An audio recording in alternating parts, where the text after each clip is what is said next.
This lecture I have specially designed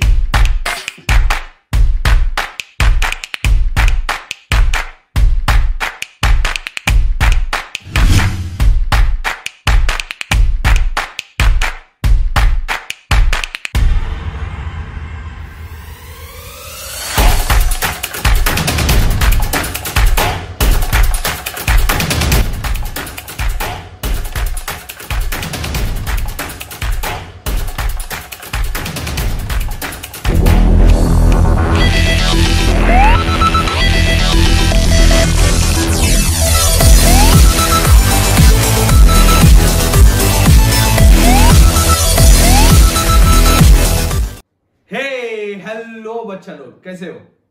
I hope आप लोगों ने पहला वीडियो देखा मेरा रोटेशनल डायनामिक्स का, और जो भी मैंने क्वेश्चन डिस्कस किए उसमें वो आपने कर दिए रहेंगे। आपका चैप्टर प्रिपेयर हो गया रहेगा। If yes then you can go for mechanical properties of fluid. Again इसके भी सारे वीडियोस मैंने ऑलरेडी अपलोड किए हुए। कोई भी आंसर आपको डिफिकल्ट लगता है, नहीं आ रहा है, तो आप वो वीडियोस देख सकते हो। ठीक है, मैंने तो आपको पता है ऊपर लिंक आती रहती है, तो उस लिंक को क्लिक करके डायरेक्टली आप उस वीडियो को चेक कर सकते हो। ठीक है बच्चा? So now mechanical properties of fluid. Yes बच्चा लोग, मैकेनिकल प्रॉपर्टीज ऑफ फ्लूइड एक बहुत लेंथी चैप्टर है, बहुत लेंथी चैप्टर नंबर 2, बहुत बड़ा चैप्टर है। चैप्टर में 3 सेगमेंट्स है, hydrostatics, surface tension, hydrodynamics. 3 segments है। उसमें से हाइड्रोस्टैटिक्स प्रीवियस ईयर में नहीं था because of the reduce syllabus in Covid. और हाइड्रोस्टैटिक और हाइड्रोडायनामिक्स दोनों भी टॉपिक नए इंट्रोड्यूस किए महाराष्ट्र स्टेट बोर्ड में। यस, इनिशियली आप अगर देखोगे 2020 तक सिर्फ सरफेस टेंशन इतना ही चैप्टर था। तो अब आप जूनियर पेपर्स देखते हो तो सिर्फ सरफेस टेंशन के क्वेश्चंस दिखेंगे आपको, ना क्वेश्चन दिखने वाले हाइड्रोस्टैटिक्स के, ना हाइड्रोडायनामिक्स के। सो सी टू इट, आप जब पीवाईक्यूज प्रीवियस ईयर क्वेश्चंस कर रहे हो तो आपको मालूम होना चाहिए। ओके, तो 3 सेगमेंट्स है, ब्यूटीफुल चैप्टर, बहुत सारे छोटे छोटे क्वेश्चन, 1 मार्क का क्वेश्चन, 1 मार्क का एमसीक्यूज आता है इस चैप्टर में से। Text book reading plays a very important role. Yes बच्चे लोग, टेक्स्ट बुक रीड करना बहुत जरूरी है इस चैप्टर के लिए, पर अभी इतना टाइम नहीं है, तो मैंने कुछ पॉइंट्स हाईलाइट किए हुए। आप वो अगर लर्न करोगे, करके जाओगे, तो मेरे ख्याल से आपका प्रॉब्लम सॉल्व हो जाएगा। टेक्स्ट बुक रीड इतना करना नहीं पड़ेगा, but if you have a time please read the text book, क्योंकि 1 मार्क का क्वेश्चन क्रैक करना इसका will be a challenge. Okay, so we are starting with hydrostatics. We are getting some good questions on hydrostatics, जो कि starting का part है। अभी chapter का सीक्वेंस समझ लो। चैप्टर की स्टार्टिंग में प्रेशर और डेंसिटी पे बात हुई है, प्रेशर पे बात हुई है। ओके, फ्लूइड जो प्रेशर एक्सर्ट करता है उस पे बात हुई है। तो 1 मार्क का क्वेश्चन है भाई, इनकॉम्प्रेसिबल फ्लूइड क्या है, प्रॉपर्टीज ऑफ फ्लूइड बताओ, प्रेशर का डेफिनेशन, उसका यूनिट पूछा है मैंने। 4th क्वेश्चन जो है, okay I am very sorry, 4th question जो है that plays a very important role in this entire slide. Pressure exerted by liquid column. Yes बच्चे लोग, ये वाला क्वेश्चन बहुत इंपॉर्टेंट है, इसको अच्छे से लर्न करके जाओगे। 2 बार 3 बार लिख के लर्न करके जाना, और इससे जो फॉर्मूला मिलेगा P is equal to H rho G, that is pressure exerted by only liquid column. Actually total pressure में, टोटल प्रेशर की बात करते हैं तो एटमॉस्फेरिक प्रेशर भी आता है। तो ये थोड़े अच्छे कॉन्सेप्चुअल पार्ट्स है कि भाई गॉस प्रेशर क्या है और टोटल प्रेशर क्या है, एटमॉस्फेरिक प्रेशर क्या है। प्रेशर के ऊपर आपको वैल्यू मालूम होनी चाहिए, टेक्स्ट बुक रीडिंग करना चाहिए। नहीं कर पा रहे हो टेक्स्ट बुक रीडिंग किसी कारण से, आप ये 5 क्वेश्चन कर दो, आपको टेक्स्ट बुक रीड करने का जरूरत नहीं है। ठीक है, तो ये 5 क्वेश्चन बहुत इंपॉर्टेंट है। गॉस प्रेशर मतलब क्या, छोटा सा पॉइंट है, वो भी आप याद रख सकते हो। If you eliminate atmospheric pressure, okay, then it is going to be a gauge pressure. और फिर इसके ऊपर ये 2 अच्छे क्वेश्चंस मैंने बनाए हैं। क्वेश्चन जो न्यूमेरिकल है उसमें मैंने कलर चेंज किया हुआ है, तो you can see some lavender type of colour which I have used is only for numerical. तो ये थ्योरी क्वेश्चंस है, ये न्यूमेरिकल क्वेश्चंस है, और इसमें से ये क्वेश्चन कम से कम 3 बार लिख के लर्न करना। जो बच्चा लिख के लर्न नहीं करेगा ना, उसका तो होने वाला है पेपर में टाई टाई फिश। ठीक है, तो जितना आप लिख के लर्न करोगे उतना आपके लिए अच्छा है, ये मैं बोल रहा हूं और हर वीडियो में हर लेक्चर बोलूंगा। ठीक है, ये 2 क्वेश्चंस करोगे, ऑलमोस्ट सिमिलर टाइप के क्वेश्चंस है। ओके, ये वाला क्वेश्चन और ये वाला क्वेश्चन होने के बाद आपका कॉन्फिडेंस डेफिनेटली क्या होने वाला है, बढ़ने वाला है न्यूमेरिकल को लेके। सीक्वेंस इंपॉर्टेंट है, इतना होने के बाद ही अगला स्लाइड पे जाओगे। ओके, मतलब बहुत सारे बच्चे क्या करेंगे, ये 3 क्वेश्चन लर्न करेंगे, इसको स्किप करके आगे का थ्योरी पढ़ेंगे। ऐसा मत करो, they are formula based questions. इसके बाद आपको ये 2 क्वेश्चन सॉल्व करने ही है। You can take a screenshot every time if you don't have time. Okay, फिर हाइड्रोस्टैटिक पैराडॉक्स, एक थ्योरी क्वेश्चन है हाइड्रोस्टैटिक पैराडॉक्स का। You can see a diagram over here. Then Pascal law, again a very important question, very very important question. Pascal law आपको पता होना चाहिए कि pressure exerted at any point in a closed vessel is always constant. ठीक है, और फिर pascal law के ये 2 बहुत इंपॉर्टेंट क्वेश्चन, हाइड्रोलिक ब्रेक वाले और हाइड्रोलिक लिफ्ट वाला। ऑफ कोर्स बहुत बड़ा सेगमेंट है, उसमें एप्लीकेशंस वगैरह हैं, पर मुझे ऐसे लगता है कि इसमें न्यूमेरिकल आना चाहिए, पास्कल लॉ और उसके न्यूमेरिकल। फॉर्मूला बहुत सिंपल है, प्रेशर कांस्टेंट रहता है तो F1 upon A1 is equal to F2 upon A2। ये फॉर्मूला हम यूज करेंगे हाइड्रोलिक ब्रेक्स के ऊपर और हाइड्रोलिक लिफ्ट के ऊपर सम सॉल्व करने के लिए। ठीक है, आप देख सकते हो ऊपर जो लिंक आ रहा है, वो लिंक आपको लेके जाएंगे मेरे एक्चुअल जूनियर वीडियोस की तरफ। ओके, जिसपे ये कॉन्सेप्ट एक्सप्लेन किया। अगर आपको समझ में नहीं आ रहा है तो उधर 5-10 मिनट स्पेंड करो और आप कर सकते हो आपके वीडियोस, है ना, आपका कॉन्सेप्ट क्लियर कर सकते हो, है कि नहीं। और छोटे छोटे वीडियोस है, बहुत बड़े वीडियोस नहीं, 5-10 मिनट के वीडियोस है, तो आप देख सकते हो ये कॉन्सेप्ट ऑलरेडी मैंने एक्सप्लेन कर दिया है। ठीक है, सो ये है आपका हाइड्रोस्टैटिक वाला फंडा, है ना। फिर चालू होता है सरफेस टेंशन। तो हाइड्रोस्टैटिक कितना सिंपल है, क्या पढ़ना है उसमें, पास्कल लॉ पढ़ना है, प्रेशर के बारे में पढ़ना है, 2-3 सम सॉल्व करने हैं, बात खत्म हो गई। हाँ, टेक्स्ट बुक में टॉपिक बहुत बड़ा है पर मैंने थोड़ा कम कर दिया है ना, अभी कम टाइम बचे ना, एक महीने में क्या करेंगे। तो सर बचे हुए पार्ट में से अगर क्वेश्चन आया तो सो आई एम टेलिंग यू, सी ये मेरा प्रोबेबिलिटी है कि ऐसे क्वेश्चन आने चाहिए। आपको अगर टाइम है तो प्लीज वो हाइड्रोलिक लिफ्ट का डेरिवेशन, मोनोमीटर, बैरोमीटर, उसके सम्स आप करके जाओ, वो सारे टॉपिक भी उसमें है। मैं ये नहीं बोल रहा हूं कि नहीं है मत करो, मैं ये नहीं बोल रहा हूं मत करो। This is the preliminary questions you should do, और उसके बाद आपके पास टाइम है तो आप वो सेकेंडरी क्वेश्चंस कर सकते हो। क्या कर सकते हो, सेकेंडरी क्वेश्चंस कर सकते हो, कि जिसमें मैंने जो जो क्वेश्चंस नहीं करवाए, आपको अगर लगता है कि नहीं इंपॉर्टेंट है यार, आपके टीचर ने बताया बच्चे करके जाओ, आपके कॉलेज के प्रीलिम में आया है, आपके क्लासेस के प्रीलिम में आया है, तो please do it. Don't blindly depend on anything, that is my advice. Okay, but the experience is what I am sharing with you, rest is all your choice बच्चा लोग, कोई टेंशन नहीं है उसमें।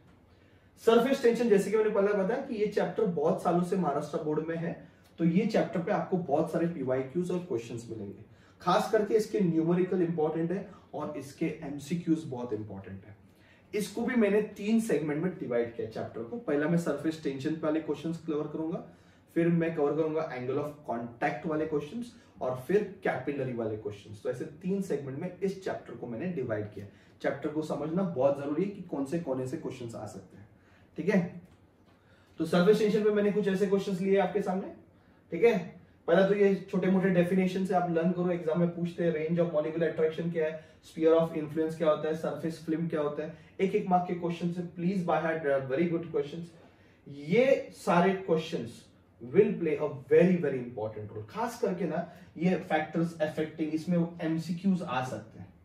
ओके, रीडिंग वाला theory question है ना, ये थियरी क्वेश्चन हो गया, ये थियरी क्वेश्चन है, ये थियरी क्वेश्चन है, ये थियरी क्वेश्चन है, ये सारे थियरी क्वेश्चन है, ये थियरी क्वेश्चन है, सिवाय इस डेरिवेशन के 11। क्या क्वेश्चन है यार, बहुत इंपॉर्टेंट डेरिवेशन है। इन सारे जितने भी क्वेश्चन स्क्रीन पे दिख रहे हैं डेफिनेटली इंपॉर्टेंट है। 3 बार लिख के लर्न करना बच्चा, बहुत बहुत बहुत इंपॉर्टेंट क्वेश्चन है। ठीक है, क्योंकि मैंने बताया इसके न्यूमेरिकल्स भी उतने ही तगड़े हैं, इतने ही इंपॉर्टेंट है, तो न्यूमेरिकल्स को भी इसको ऑप्शन में नहीं छोड़ना है किसी भी हालत में। ठीक है, तो बाकी सारे थ्योरी क्वेश्चन है, थ्योरी क्वेश्चन तो आप आराम से लर्न कर सकते हैं, है कि नहीं, और डेरिवेशन में आपको लिख के लर्न करना है। ओके, आई होप आपने ये पॉइंट नोट डाउन किए। और यहां से MCQ आ सकता है, 1 मार्क का क्वेश्चन आ सकता है कि भाई टेम्परेचर बढ़ाएगा तो सरफेस टेंशन क्या होता है, टेम्परेचर कम करेंगे तो सरफेस टेंशन क्या होता है, ऐसे टाइप के क्वेश्चंस आपको आ सकते हैं। तो फॉर दिस आई वांट आप इसको अच्छे से रीड करो। I am very sorry, okay, बीच में कुछ चालू हो गया। ठीक है, so next, okay, I will just clean this. Numerical जो इसके करने, wow that's plenty of numericals. इसमें सोप बबल वाले न्यूमेरिकल नहीं आता है, लिंक देख लो है, आप क्लिक करो लिंक पे, आपको सब सोप बबल वाले सम्स हो जाएंगे, उसके रिलेटेड फॉर्मूले ट्रिक्स सब हो जाएंगे। ये भी कौन सा सम है सर? ये बबल वाला सम। अरे ये किसका सम है? बबल वाला सम है। तो ये 3 सम तो मैंने डाले हुए, एक्चुअली एक सम ही करना है, पर अपना कॉन्फिडेंस कब बढ़ेगा? जब हम ज्यादा से ज्यादा क्वेश्चन सॉल्व करेंगे ना। हमें तो जितना क्वेश्चन सॉल्व करेंगे उतना कॉन्फिडेंस आने वाला है। तो मैंने 3 क्वेश्चन बबल वाले डाले जो कि 2 मार्क वाले, और ड्रॉप वाले क्वेश्चंस मैंने, देखो ड्रॉपलेट्स वाले क्वेश्चंस आपको देख सकते हैं, 2 क्वेश्चन मैंने ड्रॉपलेट्स वाले डाले, इंपॉर्टेंट है, एग्जाम में पूछते हैं बबल वाले क्वेश्चन। अभी आप बोर्ड एग्जाम में जा रहे हो और आपको ये इतने इंपॉर्टेंट क्वेश्चन इतने सालों से बोर्ड एग्जाम में आ रहे हैं, अगर आपको नहीं आ रहे then it doesn't make any sense. इसलिए बोलता हूं जो मैं बता रहा हूं वो पहले आप करो, उसके अलावा क्योंकि चैप्टर बहुत बड़ा है, आप देखोगे अरे ये सर ने नहीं बताया, क्या इसमें से क्वेश्चन नहीं आएगा? क्या आ भी सकता है, पर दैट इज सेकेंडरी।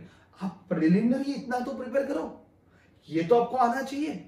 ये अगर आपको आके हो गया तो जो टॉपिक बचा है आप उसका रीडिंग कर सकते हो, आप उसको पढ़ के जा सकते हो, ठीक है। तो ये बबल वाले सम, ड्रॉपलेट्स वाले सम बहुत इंपॉर्टेंट है, आते रहते हैं, हर 2 साल में 1 साल में वो आते रहते हैं। तो क्या पता आपके पेपर में भी आ जाए, है कि नहीं? तो you have to be very much ready for it. Okay, ऊपर लिंक दिया हुआ है, क्लिक करो अगर सम नहीं आ रहे तो, क्योंकि ड्रॉपलेट्स वाले सम बड़े हैं और थोड़े लॉजिकल सम से, थोड़े इंटरेस्टिंग सम से कर लो। ओके सुना, और ये वर्क डन वाला एग्जाम है वो भी हमने कर दिया, ठीक है। सो चलो इसका स्क्रीनशॉट निकालो बच्चा, इसका स्क्रीनशॉट निकालो। ये सारे क्वेश्चंस आपको करने हैं सरफेस टेंशन के पहले पार्ट के ऊपर, और वो हमारा खत्म हो गया। Now let us go for the next part. Next part क्या बताया सर आपने? एंगल ऑफ कांटेक्ट, रीडिंग वाला टॉपिक है, प्योरली रीडिंग। आप जितना रीडिंग करोगे उतना अच्छा है। छोटा मोटा एमसीक्यू आता है, 1 मार्क का क्वेश्चन, 2 मार्क का क्वेश्चन, कुछ भी डिजाइन होता है एंगल ऑफ कांटेक्ट पे। प्योरली इसके ऊपर एज सम डिजाइन नहीं होते, न्यूमेरिकल नहीं आएंगे, इसके न्यूमेरिकल कैपिलरी के साथ आएंगे। बट इसमें एक प्रेशर डिफरेंस का एक लैपलास वाला एक जबरदस्त क्वेश्चन है, उसके ऊपर न्यूमेरिकल आते हैं। तो चेक करो। ओके तो check it out. Angle of contact, इसकी कैरेक्टरिस्टिक थ्योरी क्वेश्चन है, जुलाई 2022 में पूछा था। फिर फैक्टर्स कौन से अफेक्ट करते हैं एंगल ऑफ कांटेक्ट के लिए, 1 मार्क का एमसीक्यू आ सकता है इसमें से। मैं जिस डेरिवेशन की बात कर रहा था वो है लैपलास लॉ वाला डेरिवेशन। भाई बहुत इंपॉर्टेंट है, 5 बार लिख के रन करना चाहिए, तो 5 टाइम्स। ओके, हाईलाइटेड क्वेश्चन है इस चैप्टर का, बहुत इंपॉर्टेंट क्वेश्चन है। देखो ये वीडियो का खास बात है, अभी आपको समझ में आ रहा है कि क्या इंपॉर्टेंट है, क्या इतने साल से एग्जाम में आके गया है।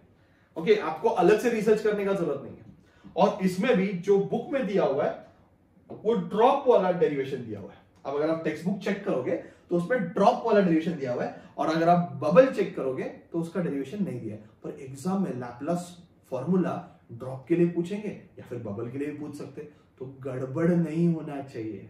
ओके, इसका टेक्निक है सॉल्व करने का। ड्रॉप रहेगा तो कितना कैसे करने का, और बबल रहेगा तो कैसे करने का, सिर्फ एक 2 एक्स्ट्रा ऐड करना पड़ता है बबल के टाइम पे। ओके, ऊपर लिंक दिख रहा है, क्लिक करो, आपको ये क्वेश्चन मिल जाएगा, ठीक है। आता रहेगा तो देखने का जरूरत नहीं है, don't waste your time, don't waste your time, if you don't know do it. पर एग्जाम में क्वेश्चन आया भाई Laplace law of spherical membrane for a drop पूछा कि फॉर ए बबल पूछा, ये देखना बहुत जरूरी है। इधर गड़बड़ होता है कि अपन क्या करेंगे, टेक्स्ट बुक के हिसाब से ड्रॉप का पढ़ के जाएंगे, अरे लैपलास वाला फॉर्मूला, अरे ये तो डेरिवेशन में पढ़ के आया, फटाफट लिखा, पूरा मस्त बॉक्स बिक्स किया, अब मुझे फुल मार्क्स मिलेंगे, और बाद में आपका पोपट हो गया, समझा भाई ड्रॉप वाला सम था ही नहीं था, बबल वाला सम था, ठीक है। तो दिस में happen, so you have to be very precise.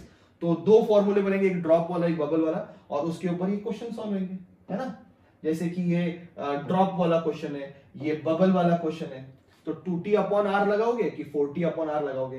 Basically ये प्रेशर डिफरेंस के ऊपर है कि एक जब बबल बनता है तो अंदर की तरफ प्रेशर हमेशा क्या होता है, ज्यादा रहता है, और बाहर की तरफ प्रेशर क्या रहता है, कम रहता है। तो pressure inside minus pressure outside से आपको ये मिलेगा, है कि नहीं। इजी है। और ये 1 मार्क का क्वेश्चन है, what will be the shape of the liquid meniscus, क्योंकि एंगल ऑफ कांटेक्ट रीडिंग वाला पार्ट है, रीडिंग करोगे, कैरेक्टरिस्टिक पढ़ोगे तो ये सब समझ में आ जाएगा, ठीक है। I hope angle of contact का आपका टेंशन निकल गया। ये सेकंड पार्ट था सरफेस टेंशन में। और सॉरी आपने क्या लिखा, ये टेक्स्ट बुक का स्क्रीनशॉट है, इसमें ये सारा रीडिंग वाला पार्ट है, एंगल ऑफ कांटेक्ट वाला पार्ट है, इसमें शेप ऑफ द मेनिस्कस कैसे बनता है, ये एक बार रीड करके जाना बच्चा। मुझे ऐसे लग रहा है कि बाबा मार्क्स नहीं जाना चाहिए, 1 मार्क तो 1 मार्क नहीं जाना चाहिए। खास करके shape of a liquid drop का जो शेप वाला फॉर्मूला देखो ये, तो ये वाला ना बाबा अच्छे से पढ़ के जाना। लिक्विड ड्रॉप का इसके 3 केसेस है, ये आपका जनरल फॉर्मूला है और इसके ऊपर 3 केस हम निकालेंगे, 3 नहीं 4 केसेस है, वो 4 केसेस पढ़ के जाओगे, ठीक है। तो other than this you have to read it, okay. ये वाला पार्ट रीडिंग वाला पार्ट है और ये एक आंसर है जो आप करके जा सकते हो टेक्स्ट बुक वाला, ठीक है। सो यू कैन चेक, यहाँ पे लिखा हुआ है, मैं हट जाता हूं स्क्रीन पर से, you can check it out. So this is a page what you have to remember, okay. तो अभी आपका एंगल ऑफ कांटेक्ट आगे बढ़ रहा है। जैसे मैंने बोला कि सरफेस टेंशन में फैक्टर्स अफेक्टिंग इंप्यूरिटीज वाला है, ठीक है। फिर टेम्परेचर वाला, ये तो पहले मैंने डिस्कस किया, आंसर आप लर्न करके जाओगे, इसमें से एमसीक्यू आ सकता है। अच्छा, ये एक चार्ट यहाँ पे बना है, प्लीज इसको भी थोड़ा सा याद रखने का कोशिश करो, एमसीक्यू के लिए यार, 1 मार्क का एमसीक्यू के लिए ये चार्ट याद रखने का कोशिश करो, okay. So this is what I we required, this is a text book reading. आप करोगे तो अच्छा, आपको सीईटी के लिए डेफिनेटली यूज होगा, क्योंकि सीईटी में इसके ऊपर क्वेश्चंस आते हैं, ओके। एंड तभी हम सीईटी लेक्चर में इसको डिस्कस करेंगे। Last is capillary. कैपिलरी पे भी एक डेरिवेशन मिलेगा, बाकी सारे थ्योरी क्वेश्चंस है, ओके। ये वाला डेरिवेशन है, इंपॉर्टेंट डेरिवेशन है। अगेन तीसरा डेरिवेशन जो मैं इंपॉर्टेंट बता रहा हूं, पहले मैं सरफेस टेंशन में एक डेरिवेशन बताया, दूसरा मैंने लैपलास वाला डेरिवेशन बनाया एंगल ऑफ कांटेक्ट में, और ये तीसरा डेरिवेशन है, इसको भी आप कम से कम 3 बार लिख के लर्न करना। डेरिवेशन से आपको फॉर्मूले मिलेंगे और फॉर्मूला पे ये सम सॉल्व हो जाएंगे, 1 2 3, okay. So they are very very easy sums, okay. You can take a screenshot. देखो ना, आप क्वेश्चन कर रहे हो, फिर ये क्वेश्चन कर रहे हो, फिर ये क्वेश्चन कर रहे हो, फिर ये सम्स कर रहे हो, आगे बढ़ना नहीं है। आपको ये करना है और फिर आगे बढ़ना है, करना है फिर आगे बढ़ना है, तो प्रिपरेशन होगा। इतना कोई नहीं बताएगा आपको जितना मैं बता रहा हूं, ठीक है, कि भाई ऐसे सीक्वेंस में पढ़ते जाना है। तो this is how you have to study. अच्छा, 3 क्वेश्चन में आपको कॉन्फिडेंस नहीं आया, टेक्स्ट बुक खोलो, कैपिलरी के जिसने सम से कर दो, है ना। आपके पास नोट्स डाइजेस्ट वगैरह रहेंगे या फिर दूसरा कोई मटेरियल रहेगा, उसमें अगर आपको सर 3 सम में मुझे कॉन्फिडेंस नहीं दिया, अच्छे क्वेश्चन है। इसके अलावा भी आपको थोड़ा खुद रिसर्च करना चाहिए कि मैं और 2-3 क्वेश्चन करूं क्या, ओके। और यहाँ पे मैंने जो वीडियोस डाली, यहाँ पे जो मैंने लिंक डाला है, उसमें डेफिनेटली अलग क्वेश्चन है। तो आपने ये 3 सॉल्व कर दिए, आपको चाहिए कि भाई मुझे और सॉल्व करना है, ऊपर लिंक पे क्लिक करो और जो वीडियो चालू हो जाएगा उसके साथ सॉल्विंग चालू कर दो, तो इसके सम्स भी हो जाएंगे। ये तो बेसिक सम्स है। इसके अलावा आपको कितना एफर्ट्स डालना है, आपने कितना साल भर पढ़ा हुआ है। अगर आप वीक हो, अगर आपका पढ़ के नहीं हुआ है, then you have to put efforts, right? So you can put efforts, you can solve more sums. I have given 3, but you can solve 4 sums, 5 sums, 6 sums, depend कि आपको थोड़ा कॉन्फिडेंस आना चाहिए ये कॉन्सेप्ट में। वो बबल और droplet वाले उतने बस हो गए, पर इसमें थोड़ा एक्स्ट्रा सॉल्विंग का जरूरत है, ठीक है बच्चा। तो ये वाले क्वेश्चन भी आपने कवर कर दिए, तो तीनों पार्ट हो गया। अभी चालू होता है हाइड्रोडायनामिक्स, ओके। तो दूसरा पार्ट सरफेस टेंशन खत्म हो गया, हाइड्रोडायनामिक्स। भाई ये इंपॉर्टेंट है। हाइड्रोडायनामिक्स में ना एक जो क्वेश्चन है ना बहुत मचा रहा है, और मेरे नजर में 2 क्वेश्चन है जो एग्जाम में आ सकते हैं, ओके। वैसे तो मैंने सारे क्वेश्चन दिए, आपको सारे पढ़ने, but what I importantly think कि distinguish between streamline flow and turbulent flow.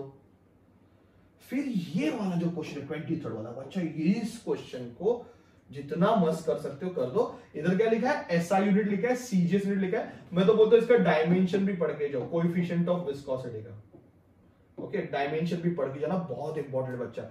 Define coefficient of viscosity, state SI unit and CGS unit, बहुत इंपॉर्टेंट है। देखो हाईलाइट कर रहा हूं बार बार। और टर्मिनल वेलोसिटी का ऑलरेडी क्वेश्चन आके गया, ऑलरेडी क्वेश्चन लास्ट ईयर आके गया जुलाई 2022 में। तो ये टर्मिनल वेलोसिटी क्या होती है और उसका एक्सप्रेशन, खतरनाक क्वेश्चन है। और ये करना है तो आपको स्ट्रोक्स लॉ पढ़ना पड़ेगा, है ना। कहां है भाई अपना स्ट्रोक्स लॉ? स्ट्रोक्स लॉ नहीं दिया मैंने, okay why I am not given, अच्छा दिया है, वेरी सॉरी। स्ट्रोक्स लॉ मैंने दिया हुआ, तो पहला स्ट्रोक्स लॉ। सीक्वेंसिंग देखना, मतलब आप 21st करोगे, फिर उसके बाद 22nd करोगे, 22nd में एक फॉर्मूला निकलेगा जिससे आप 23rd सब आराम से कर सकते हो। 25th नहीं पढ़ोगे, 25th पे जाओगे तो 25th आपको सॉल्व करने को आएगा ही नहीं।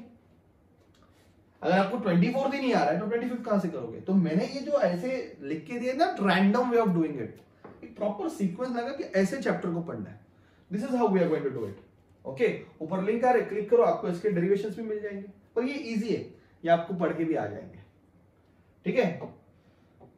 हाइड्रोडायनेमिक्स में इस सेगमेंट में न्यूमेरिकल्स आएंगे। अभी न्यूमेरिकल्स किस पे आएंगे? स्टोक्स लॉ पे न्यूमेरिकल आ सकते हैं, टर्मिनल वेलोसिटी पे न्यूमेरिकल आएगा और न्यूटन्स लॉ ऑफ विस्कोसिटी पे न्यूमेरिकल आएगा।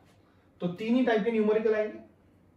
मैंने सॉल्व करने के लिए 5 दिए हुए, पर 3 टाइप के न्यूमेरिकल आएंगे, जैसे कि ये स्क्वायर प्लेट वाला, ये भी मेटल प्लेट वाला, मतलब एक सरफेस पे एक मेटल का प्लेट रखा है, उनके बीच में एक लिक्विड है, तो कितना फोर्स लगेगा उसको पुश करने के लिए, उसकी वेलोसिटी मेंटेन करने के लिए। ऐसे टाइप के जब क्वेश्चंस आते हैं तो वो समझ जाने का भाई कि वो किस पे बेस्ड है, न्यूटन्स लॉ ऑफ विस्कोसिटी पे बेस्ड है। 1 मार्क का भी ये क्वेश्चन 1 मार्क का क्वेश्चन है, 1 मार्क का क्वेश्चन नहीं है, ठीक है। तो न्यूटन्स लॉ ऑफ विस्कोसिटी पे मेटल प्लेट के ऊपर के क्वेश्चन आ रहे हैं। ये हर साल का फिक्स है, इसमें कैसे चेंजेस करेंगे, इतना ही है। तो मेटल प्लेट के क्वेश्चन आए तो तुम लोग अभी एग्जाम में थोड़ी टाइप वाइज क्वेश्चन आएगा, एग्जाम में तो कुछ टाइप वाइज नहीं आने वाला। एग्जाम में थोड़ी बोलेगा हाँ ये टाइप से क्वेश्चन है, चलो लगाओ फॉर्मूला। आपको तो क्वेश्चन देख के डिसाइड करना है, क्योंकि स्टोक्स लॉ में भी आप विस्कस फोर्स के बारे में बात करते हैं। ये फॉर्मूला विस्कस फोर्स का है, ये फॉर्मूला विस्कस फोर्स का है, तो क्वेश्चन देख के आपको पता चलना चाहिए कि कौन सा फॉर्मूला लगाना है, ठीक है। एक मीडियम में अगर बॉडी गिर रही है तो उस बॉडी पे मीडियम कितना फोर्स लगाता है, तो फॉर्मूला है 6π8RV। सोचो एक ग्लिसरीन का जार है, पूरा ग्लिसरीन से भरा हुआ है ऐसा जार, और उसमें एक छोटा सा स्पीयर नीचे गिर रहा है, तो वहां पे आप कौन सा फॉर्मूला लगाओगे? 6π8RV। रेन ड्रॉप से बारिश हो रही है, एयर में वाटर ड्रॉपलेट्स नीचे गिर रहे हैं, तो एयर उसके ऊपर कौन सा विस्कस फोर्स लगाएगा? 6π8RV। तो ये टाइप के क्वेश्चंस, रेन ड्रॉप वाले क्वेश्चंस, ओके। ये देखो ये भी ड्रॉप वाला क्वेश्चन, स्फेरिकल ड्रॉप, ये स्टील बॉल जो है जो ग्लिसरीन में गिर रहा है, तो ये कुछ बेसिक सम्स है, उसी के ऊपर सम्स आते हैं, है कि नहीं। तो Newton's law of viscosity, terminal velocity और स्टोक्स लॉ भाई बहुत इंपॉर्टेंट है। एक भी बच्चा ये छोड़ के नहीं जाना चाहिए, ये पढ़ के ही जाना चाहिए, अच्छे से करना चाहिए। 8 मार्क का चैप्टर यार, 3 जोन है जहां से क्वेश्चन पूछ सकते हैं, और तीनों पे हम बात कर रहे हैं। इतना बड़ा टॉपिक है तो भी मैंने थोड़ा सॉर्टेड कर दिया, नंबर ऑफ न्यूमेरिकल्स बढ़ाया प्रैक्टिस करने के लिए, ठीक है। I hope this is clear. If you want, you can take a screenshot and start solving these sums. ये होने के बाद ही अगले टॉपिक पे जाओगे। अगला टॉपिक थोड़ा डिफिकल्ट लगता है बच्चों को, पर थियोरी है, न्यूमेरिकल नहीं है, ऐसा थियोरी है, ओके। तो आप उसको याद रख सकते हो। हाइड्रोडायनामिक्स के ये 3 क्वेश्चंस हैं, ओके। एक तो इक्वेशन ऑफ कंटिन्यूटी क्या है, A1V1 = A2V2। Bernoulli's principle very important. एक स्टेटमेंट याद रखना, Bernoulli's principle is based on law of conservation of energy, okay. 1 mark के लिए आ सकता है बर्नौलीज प्रिंसिपल। फिर ई फ्लक्स का मतलब क्या है, वेंचुरीमीटर का मतलब क्या है, ओके। ये थोड़े बड़े क्वेश्चंस हैं, नो डाउट लास्ट ईयर नहीं थे ये question, they are important, I am not saying they are not important, okay, but थोड़ा मेहनत है। ये होने के बाद ही आपका चैप्टर खत्म हो जाएगा बच्चा, ठीक है। तो आपका पूरी तरह से करना है चैप्टर को, तो ये सेगमेंट भी करके जाओ। कितने हद तक इसमें से क्वेश्चन आएगा बता नहीं सकते, इंपॉर्टेंट क्वेश्चन मैंने ऑलरेडी बताया। Bernoulli's principle again a very important question, daily life में यूज होता है, डेली लाइफ में यूज होता है। एरोप्लेन उड़ रहा है, बर्नौलीज प्रिंसिपल यूज होता है, ठीक है। स्ट्रॉम आ गया, छप्पर उड़ गए लोगों के, बर्नौलीज प्रिंसिपल यूज हो रहा है ना, घर के छप्पर उड़ गए बर्नौलीज। तो ये कुछ मतलब ये बहुत बड़े दिए हुए हैं टेक्स्ट बुक में, तो इसके नोट्स में से आप अगर स्टडीज करोगे, ये 4 क्वेश्चन प्रिपेयर करोगे, 5 क्वेश्चन, आपका जो एक टेंशन रहेगा वो निकल जाएगा। बहुत बार क्या होता है, अपन 4-5 चीज, सपोज ये चीज मैंने पढ़ा नहीं है, ये नहीं पढ़ के गए, ये पढ़ के नहीं गए, एग्जाम के लिए जा रहे हैं, अंडरस्टैंड माय एग्जाम्पल, तेरे दिमाग में ना वो चीज रहेगी, अरे यार मैंने बर्नौलीज नहीं पढ़ा, यार मैंने बर्नौलीज नहीं पढ़ा, एग्जाम में आया तो वो टेंशन क्रिएट होता है, वो स्ट्रेस क्रिएट करता है कि मैंने ये टॉपिक नहीं पढ़ा है। और अगर नहीं पढ़ा और उसमें से क्वेश्चन अगर आ गया, आपने इतना चैप्टर पढ़ा, इसमें इतना टाइम स्पेंड किया, tell me what how much it has helped. उसमें से कुछ भी क्वेश्चन नहीं है, और जो छोड़ा उसमें से ये क्वेश्चन आ गया। और मैक्सिमम बच्चे यही कंप्लेंट करते हैं, अरे मैं जो पढ़ के गया उसमें से कुछ आया ही नहीं, कुछ और ही आ गया। अरे तूने छोड़े क्वेश्चंस ना यार। So whenever you are selecting chapter, believe me, जितने क्वेश्चंस मैं आपको दे रहा हूं उतना तो आप अच्छे से करके जाना बच्चे, उतना तो। उसके अलावा भी क्वेश्चंस है कि करो, अच्छी बात है, बट इतने तो क्वेश्चंस आपको अच्छे से करके जाने हैं। तो ये क्वेश्चंस प्लीज छोड़ना मत, करके जाना। अगर आ गया तो ऐसा ना हो कि पूरा चैप्टर कर दिया, ये क्वेश्चन छोड़ दिए और उसमें से क्वेश्चन आ गया, बर्नौलीज आ गया। डिफिकल्ट है, थोड़ा समझने में तकलीफ होता है, अंडरस्टैंड, बट प्रैक्टिस करोगे तो आ जाएगा, ठीक है बच्चों। तो इस तरह से we have completed the entire discussion of mechanical properties of fluid, उसके अच्छे अच्छे जोन देखे, कहां से क्वेश्चन आ सकते हैं कहां से नहीं, मेरे इंपॉर्टेंट क्वेश्चंस कौन से, मुझे क्या लगता है कौन से आएंगे, वो भी मैंने बताया आपको। टर्मिनल वेलोसिटी हो गया, कोएफिशिएंट ऑफ विस्कोसिटी हो गया, स्टोक्स लॉ हो गया, फिर लैपलास वाला हो गया, ये सारे जो जोन मैंने बताए सब एक्सप्लेन करके हो गए। So now my dear students, okay, you have to understand and write down. Okay, ये एक सम इक्वेशन ऑफ कंटिन्यूटी है, वो करके जाना। इसी जो लास्ट सेगमेंट है बर्नौलीज वाले में, तो ये एक ही सम है, a1 v1 is equal to a2 v2 वाला। ये होने के बाद आपका ये चैप्टर बहुत ज्यादा परसेंटेज हो गया। ओके, इसके अलावा ये सब जो चीजें पढ़नी है तो पढ़ो। यहाँ पे ना मुझे ये वाले सेगमेंट को हाईलाइट करना, मतलब मुझे थोड़ा ये वाला जो सेगमेंट है कि भाई मास फ्लक्स क्या है, वॉल्यूम फ्लक्स क्या है, इक्वेशन ऑफ कंटिन्यूटी का, ओके, ये वाले जो स्टेटमेंट है ये थोड़ा करके जाना, इसमें से भी एग्जाम में 1 मार्क का क्वेश्चन आ सकता है। ठीक है, so that's it from my side. I have covered entirely this chapter. Okay, I have given you all the best zone जहां से क्वेश्चन आ सकता है। I hope you will do it and you will raise your confidence. Okay, कुछ भी अगर आपको डाउट है, कुछ अगर पूछना है तो आप नीचे कमेंट बॉक्स में डाल सकते हो। Thank you very much.